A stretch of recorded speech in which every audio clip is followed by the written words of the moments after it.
Japanese reformers knew that in order to survive, Japan needed its own empire. They believed Japan had a right and duty to control Korea. Japan clearly had rational reasons for desiring to control Korea. In this sense, was no different from Western powers who were trying to dominate East Asia in the 19th century. Japan would eventually take full control of Korea in 1910, turning it into a colony. But how did Japan take control, and why did Korea modernize and resist domination by foreign powers?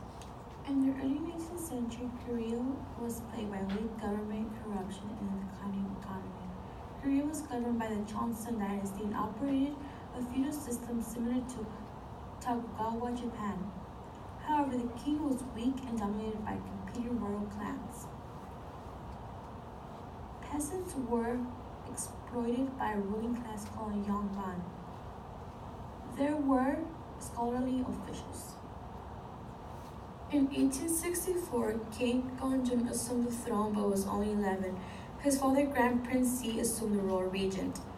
Between 1864 and 73, he initiated some centralizing reforms aimed at curbing corruption, disciplining royal clans. He also tried to protect Korea with no treaties, no trade, no Catholics, no ways, no Japan. In this regard, the Grand Prince had successes defeating foreign attempts to open Korea. However, he had to retire in 1873 when his son King Kong-hoon came of age supported by his influential wife Queen Min. He was a weak king who often changed his mind and was open to modernization, seeking greater ties with Japan and the West. Many conservatives, including his wife Queen Min, earnestly turned ties with King China, opposed contact with the Japanese. The imposition of the Treaty of Pangwa in 1876 by the Japanese was therefore hugely divisive. The king had no choice but to sign, and his royal court was split between pro-Chinese, pro-Japanese, and anti-foreign camps. The treaty forced Korea to open its ports to trade with Japan. It gave rights to Japanese citizens similar to the treaty imposed on Japan the Commodore Perry. The treaty also angered China. Korea was a tributary state of China but was too weak to coexist.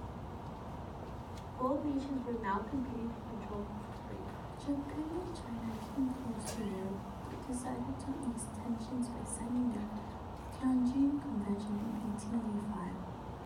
Both promised to remove their troops and warn each other and send troops in the future. In 1884, the Hog Rebellion broke out. The Korean government panicked and pleaded for Chinese help. China sent over 3,000 troops to Seoul led by Yuan Shikai. Under the Tianjin Convention, Japan should have been informed but was not.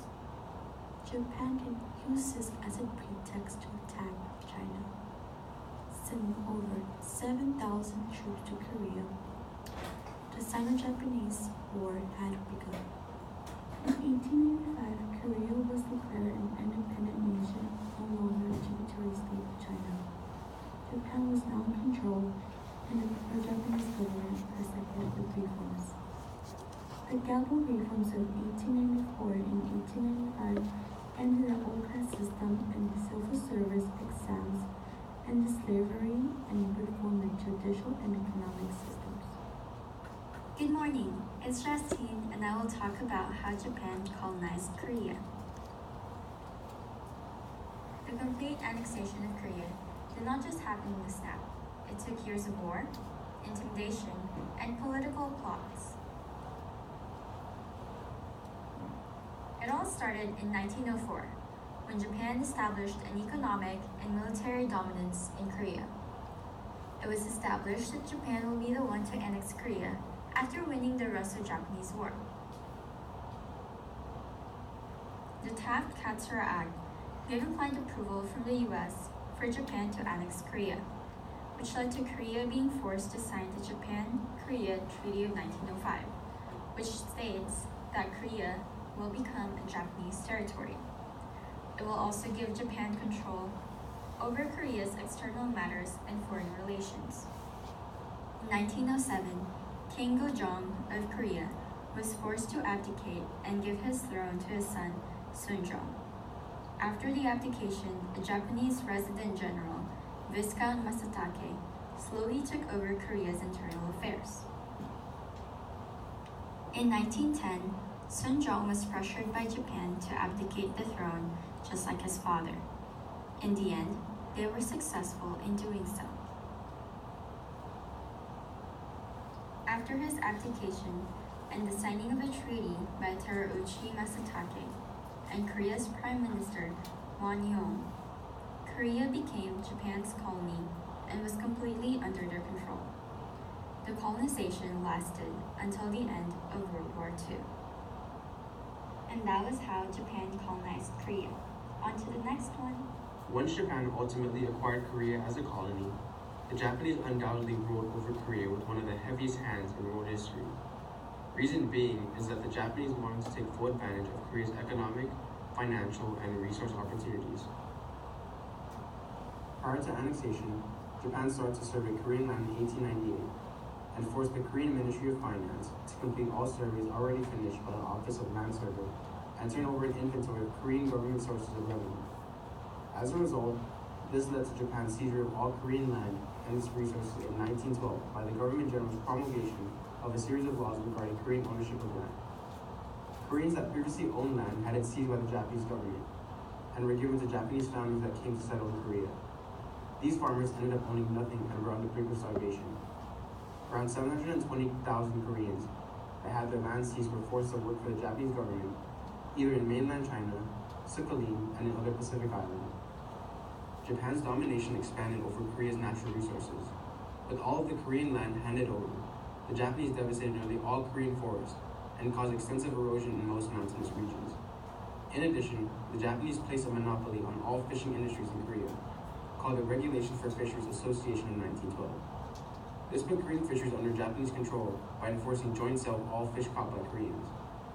It didn't only hurt the Korean fishing industry, but it damaged all Korean fishing grounds that supplies around 200,000 fishermen and their families. It didn't stop there, as the Japanese treated them as conquered peoples. The Japanese enforced laws that made it illegal to speak Korean in any aspect of life, and all Korean names had to be changed into Japanese names through a process called Soshikaisei. Schools were taught in Japanese, if the Korean children even went to school. The Japanese plan was designed to destroy Korean nationalism, as even Korean books were burned to eliminate any sort of connection to Korean history. They also arrested Korean politicians, prevented Korean assembly, and closed down newspaper companies. In doing so, the Japanese enforced these laws forcefully through their military, and any revolt was put down. On March 1st of 1919, Korean independent leaders led protests in public streets. In response, the Japanese led brutal campaigns against the protesters using the military. 600 Koreans ended up being killed, and 16,000 were wounded as a result of this campaign. After this act, any independence movement or conspiracy in taking part in one were seen as criminal, and anyone that did so were arrested and tortured. In World War II, women were used as sex slaves in the battlefield for Japanese men, and nearly a quarter of them even survived. They were known as comfort women, and they were employed for fulfilling the needs of Japanese soldiers during wartime. In Japan's occupation of Korea, there are many negative acts that can be thought of. However, the Japanese westernization of Korea helped them industrialize much